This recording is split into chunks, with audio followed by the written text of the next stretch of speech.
Towards the beginning of my channel in the summer of 2019, Kings Island announced their new for 2020 roller coaster, Orion. I don't travel outside the Midwest often, so I was really excited to finally have a B&M Giga coaster heading over there to Kings Island, don't you know? Leviathan and Fury 325 both look incredible, and I was extremely eager to try a B&M Giga. 2020's new coaster lineup was looking insane. Maybe the best ever. It was actually absurd how good 2020's lineup of new coasters was supposed to be. But Orion was coming within a much shorter driving distance for me than anything else, and it was space themed. I'm space themed! I love tall heights on a roller coaster, I love speed on a roller coaster, and Orion and I just felt like destiny. For myself, Orion was that coaster for 2020. Well, it was Pantheon, but I wasn't likely going to ride that in 2020, so Orion was that coaster to me. 'Cause I'm that bitch.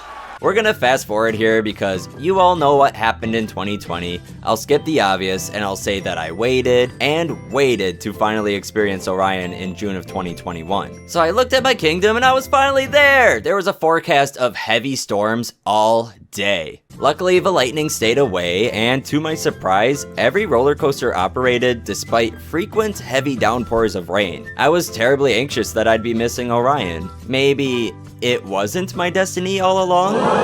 I couldn't have been more wrong about that. Orion was my destiny. With a 0-minute wait time, marathoned in the heavy pouring rain. I buckled up buckaroo, I pulled my clamshell down, I emptied all of my expectations and focused on Orion.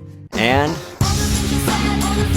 alright, let's talk about that drop. It's 300 feet and nearly vertical at 85 degrees. The steepest drop on a B&M Giga coaster. This drop is breathtaking. I love it. Giga drops just go on forever. They are amazing. Orion's drop is stunning in the front row, and it ejects you out of your seat in the back row. After this drop, Orion brakes 90 miles per hour as it heads into a massive banked airtime hill. A lot of people had a positive reaction to this element at the announcement of this ride. I saw many enthusiasts patting B&M on the back for doing something different. Some people optimistically called this a wave turn. Bless their hearts. So new, and totally not an element existing on 1999's Raging Bull at Six Flags Great America. It feels exactly like a big version of this banked hill on Raging Bull. Transitioning out of the turn, there is a nice moment of floater airtime. It's a fun element, but it's not a star element, and it's far from being something new. I would also love to see B&Ms doing wave turns, I know. Then Orion ascends into a big wrapping turnaround. As the train builds speed descending this diving turn, some nice positive forces grow exponentially. I love the transition out of the turnaround into this left bank turn. Snaking transitions like this are some of my absolute favorites. Then it goes into this f***ing fantastic speed hill. Fairly sustained ejector airtime. The airtime is strong on this speed hill. It's good to be on a modern B&M Hyper.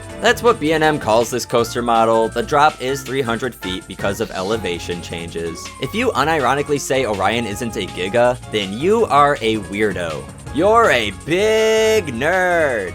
A big nerd. Following the refreshing speed hill is a B&M Hypertrope that goes back to their roots. That big airtime hill with trim brakes placed right before the crest of the hill. I'm not a fan of this trim brake placement, but they were going to put those trim brakes somewhere. The airtime approaching the crest of the hill is reduced. It's not a big deal, you still get more floater airtime exiting the crest of the hill. This low right turn ascends back up into something reminiscent of the Rose Bowl that was on Son of Beast, a former roller coaster at Kings Island. I believe that was intentional, although there's something kind of similar on Fury 325 at Carowinds. Okay, I'm editing and this seems like a stretch, but I'm leaving it in because it still makes me think about the Rose Bowl.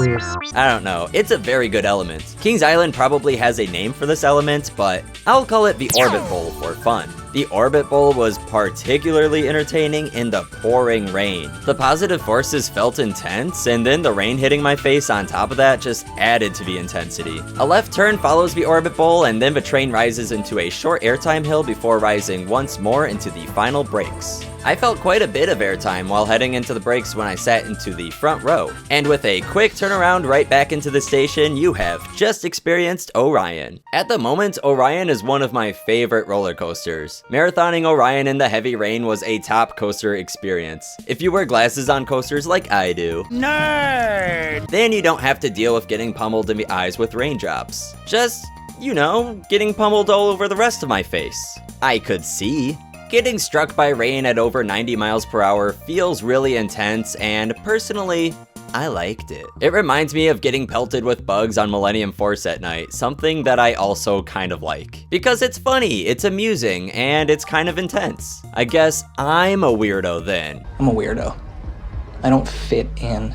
Have you ever seen me without this stupid hat on? That's weird. Overall, I give Orion a legendary. I have my personal reasons because of how I associate with this roller coaster, and there's also the ride experience of marathoning it in the rain. These reasons aside though, Orion still has a phenomenal layout with loads of variety. I haven't even mentioned the incredible queue theming, which is loaded with more details and references to Kings Island than I care to bloat this video with. Some of the art in the queue is really cool, and I wish I could take it home with me. Parks need to start selling more art at their stores, but that's a whole other topic. The blue paint on the track and the glossy silver supports are beautiful. Orion's trains have great colors too. This coaster basically has its own section dedicated to it called Area 72, and it's blue as f at night. And Flight of Fear is there too. Flight of Fear is love. I have so much to say about Orion, and despite this, I don't have any criticisms of this coaster. All of the could haves and should haves seem nitpicky to me. Of course, this is subjective, they could be a lot more valid to you. Orion didn't feel short in length at all, and it makes a lot out of its track length at 5,321 feet. That's not very different from Leviathan at Canada's Wonderland, which is 5,486 feet of track. Orion's track length is also just slightly above 80%